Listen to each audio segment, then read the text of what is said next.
Play your fiddle hard, 'cause hell's broke loose in Georgia and the devil deals in hearts. If you win, you get the shiny fiddle made of gold. But if you lose, the devil gets your soul. Boom. Do you think Johnny should have took that bet? If he knew it's a sin, why did he take the bet? I would argue, and this is not my original thought, this is presented by another philosopher I listened to, but he had mentioned that Johnny already lost because he took the bet. Think about that. And so the question of the day is, what's your status, Gladys? Now, I talked to a lot of people about spiritual things, and everybody has an opinion, a position, a theology, a disposition, a bias, and we're all trying to seek the truth. And one thing that comes up a lot when discussing things, that especially having to do with Yeshua HaMashiach, Jesus Christ, Son of God, our Redeemer, our High Priest, our representative, our advocate, is the term saved.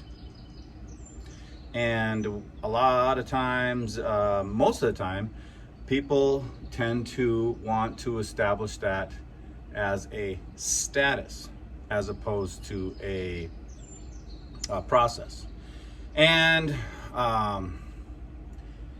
one of the verses that is brought up is Cornelius in Acts 16:31, which actually falls on the heels of Acts 10 and 11, where doctrine, dogma, tradition, and denominations like to use as a proof text for the removal of how Yahweh defines food. When in actuality, I did a message on that, it was Peter being told ahead of time that he was supposed to go with the Gentiles and move forward, and don't consider Gentiles unclean, because Gentiles were considered unclean by the circumcision, by the Yudim, the Jews, the faithful to the Torah. And so what Yahweh was saying was, and it is also why I believe he actually has clean and unclean diets, like how he built the creation. The reason that he presents things as food and not food, if you look at them, it's because of what their diet is, how their dietary tract is, and some other stuff, like shrimp clean the water. And how they do that is they toxify themselves. So shrimp are fairly toxic. Pigs clean the farmyard, the forest. They eat tons and tons of dirty animals, and their dietary tract is designed to handle toxic loads. They themselves can be very toxic. So, but I digress. Peter, when he was presented with the bag of clean and unclean animals, or unclean animals, later on, when he's sharing this testimony, knows it's a vision and understood that it was that he would not consider the Gentiles unclean. So he went, and anyways, they went and they're proclaiming the gospel of the kingdom, the good news of the kingdom, that Yeshua came to rescue Israel, the nations, the Gentiles, and to graft them into him. Not to graft them into the Judaism. Judaism at that point was a disaster. But to graft into the vine. And they were talking, then they went into prison and etc. They get knocked out. And anyways, Cornelius says, what must I do to be saved? And let's quickly read that. Acts 16:32. And so he says, And he called for lights and rushed in, and trembling with fear, he fell down before Paul and Silas. And after he brought them out, he said, Sirs, what is it necessary for me to be doing so that I will have been rescued? What do you want me to presently do so that I will have been? And they said, Hold faithful upon Adonai Yeshua, and you will be rescued, you and your household. And they spoke the word of Yahweh to him, together who were all in his house.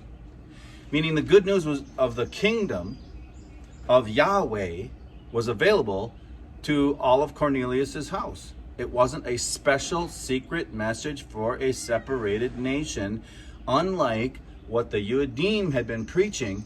So you have to get circumcised, start going to synagogue, follow these sets of traditions and ordinances in order to be rescued by Yahweh. That is not what is the message. The message is Yeshua. Okay? Yahweh will save you through his son Yeshua. You will have been rescued.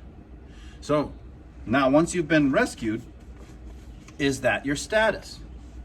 Well, that's ridiculous, because you are saved from the sin debt, and then you go on to live, and then you work out your own salvation with fear and trembling, shock and awe, reverence.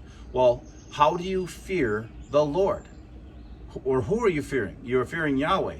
Well, it's not terror. It's just, you don't mess with authority, right? So if Yahweh's the authority, what has the authority commanded us? Well, first of all, the first commandment is, I am the Lord thy God.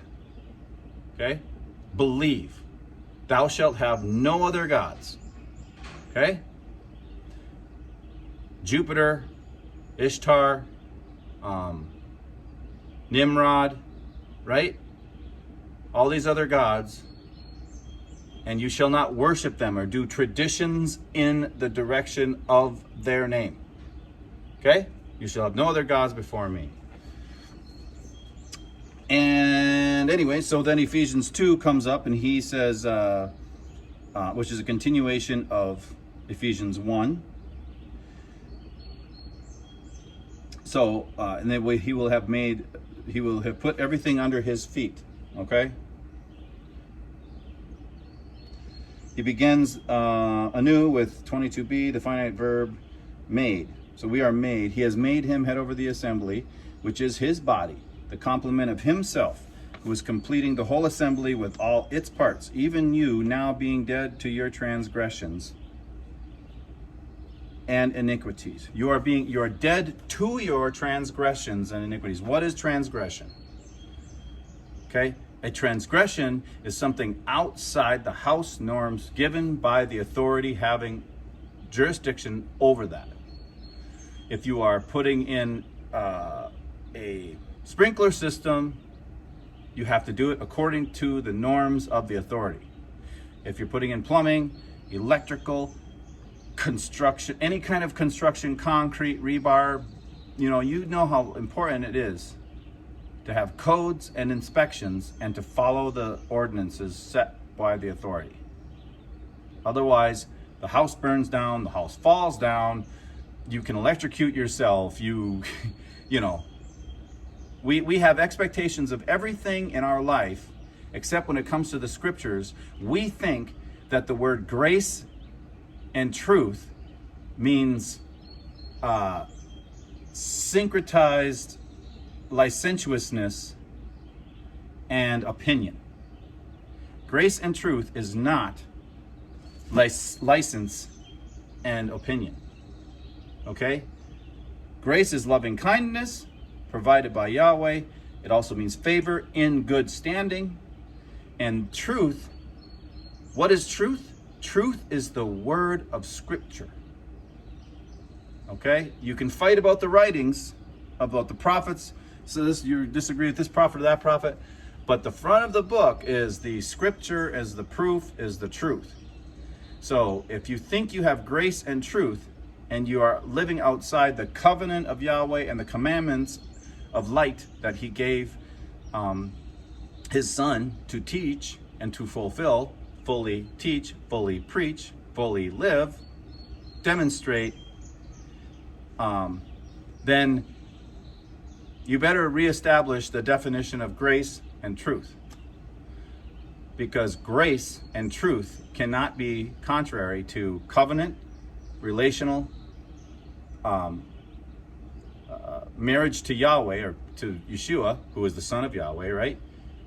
And truth, which is the Torah. The Torah is truth.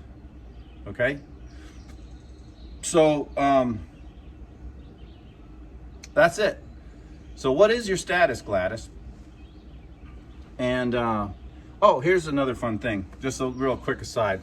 You know how Ephesians 6, the armor of God, where we got that? Listen to this.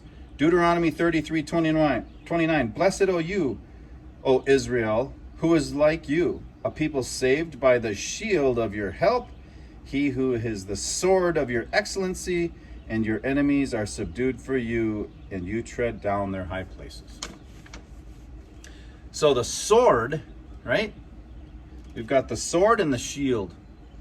And then we've got other places that describe the rest of the armor of Yahweh. The armor of Yahweh.